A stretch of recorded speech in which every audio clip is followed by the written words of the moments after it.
When my manager announced that our entire team would work from home for the first time, I thought it sounded like great news. For years, I had imagined how comfortable it would be to skip the morning commute, wear comfortable clothes all day, and work from my own apartment instead of sitting in a noisy office. I pictured myself drinking fresh coffee whenever I wanted, finishing work more quickly, and enjoying a much better balance between my job and my personal life. In my mind, working from home seemed easier than going to the office in every possible way. The announcement came on a Thursday afternoon. Our company had decided to test remote work for 1 week before making any long-term decisions. Everyone received instructions about online meetings, shared documents, and communication rules. My coworkers seemed excited. Some immediately talked about sleeping an extra hour every morning. Others looked forward to spending more time with their families. I felt exactly the same way. I left the office that evening believing the following Monday would feel almost like a vacation.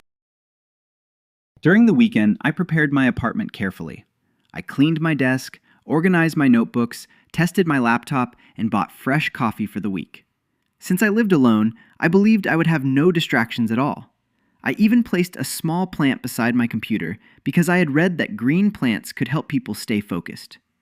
Looking around my workspace on Sunday evening, I felt confident that everything was ready. Monday morning began perfectly. Instead of waking up at 6:30, I slept until 7:45 because I no longer needed to travel to work. I made breakfast slowly, brewed coffee, and listened to music while preparing for the day. Everything felt calm and comfortable. I sat at my desk 15 minutes before my first online meeting and congratulated myself for already enjoying the advantages of remote work. 5 minutes before the meeting started, my internet suddenly stopped working. At first, I thought the problem would disappear in a few seconds. I restarted the router and waited. Nothing changed. I checked my phone, but the home internet still refused to connect. My first online meeting was about to begin, and I could not even join it. I immediately used my phone as a temporary internet connection. Fortunately, it worked well enough for me to enter the meeting, although the video quality was much worse than usual. Throughout the discussion, people's voices occasionally froze, and my own camera disconnected several times.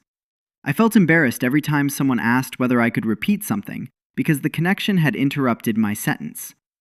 The meeting eventually ended successfully, but it was far more stressful than I had expected. An hour later, my internet returned to normal, and I believed the worst part of the day was over. Unfortunately, another problem appeared almost immediately.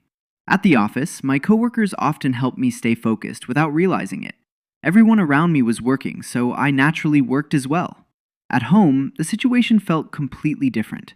Every room seemed full of distractions. Dirty dishes waited in the kitchen. Laundry needed washing. A package had arrived at my door. The television sat only a few meters away.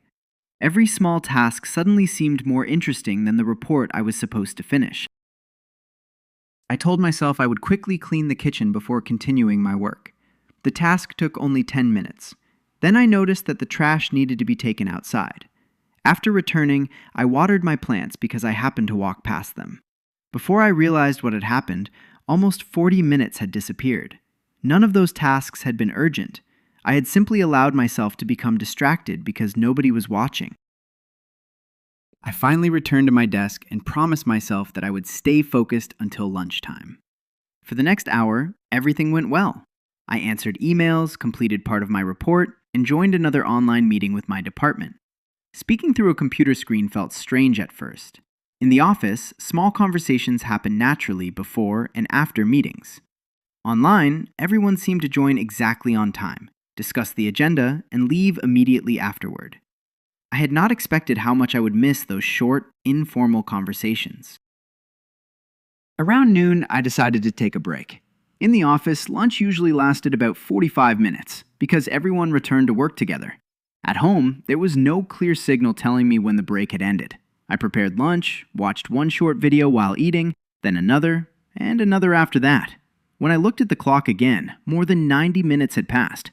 I laughed at myself because I had fallen into exactly the habit I had promised to avoid. The afternoon became more productive. I turned off my phone notifications, closed unnecessary browser tabs, and placed the television remote control inside a drawer. Those small decisions made a surprisingly big difference. Without constant interruptions, I finally began making real progress. By 4 o'clock, I had completed almost everything on my task list. Then another unexpected problem appeared. My upstairs neighbor decided to start drilling holes in the wall.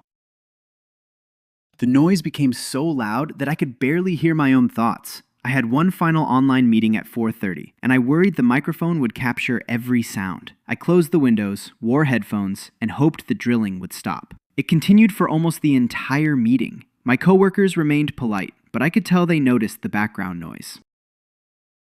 By the end of the first day, I felt much more tired than expected. Strangely, I had not moved very much. At the office, I usually walked to meeting rooms, visited coworkers' desks, and went outside for lunch. At home, I had remained in the same chair for almost 8 hours. My body felt stiff, even though I had technically spent the day in a comfortable environment. That evening, I realized my original expectations had been unrealistic. Working from home was not easier than working at the office. It was simply different. The challenges had changed. Instead of commuting, I needed to manage my own schedule. Instead of office noise, I dealt with internet problems and neighbors. Instead of coworkers reminding me to return from lunch, I needed enough self-discipline to control my own breaks. Rather than becoming discouraged, I decided to improve my routine for the second day. I woke up at the same time, as if I were still commuting to the office. Instead of working in comfortable clothes all morning, I changed into regular work clothes, because I wanted my brain to recognize that the workday had begun. Before sitting down at my desk, I took a short walk around my neighborhood. It lasted only 15 minutes, but it created the feeling of traveling to work even though I returned to my own apartment. The difference surprised me. After that short walk, sitting at my desk felt much more natural. I started work with greater energy than the previous day. I also created clear rules for myself. I would take a break every 90 minutes, but each break would last only 10 minutes.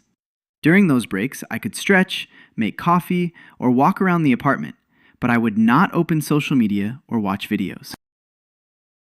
The new routine worked much better than I expected. By lunchtime, I had already completed several important tasks. I noticed that staying focused became easier because I always knew another short break was coming soon. Instead of becoming distracted every few minutes, I concentrated fully until the timer reminded me to stand up. As the week continued, I slowly discovered other small improvements. I learned that opening the windows during the morning helped me feel more awake. Soft instrumental music made repetitive tasks less boring without distracting me. I also realized that eating lunch away from my desk gave my mind a clearer separation between work and personal time. One challenge remained difficult throughout the week. I missed people. Although online meetings allowed us to discuss projects, they could not fully replace everyday office conversations. I missed asking simple questions without scheduling a video call. I missed laughing with coworkers while making coffee. I missed hearing other people working nearby. Those small social moments had always seemed ordinary before. Now I realized they were an important part of my workday.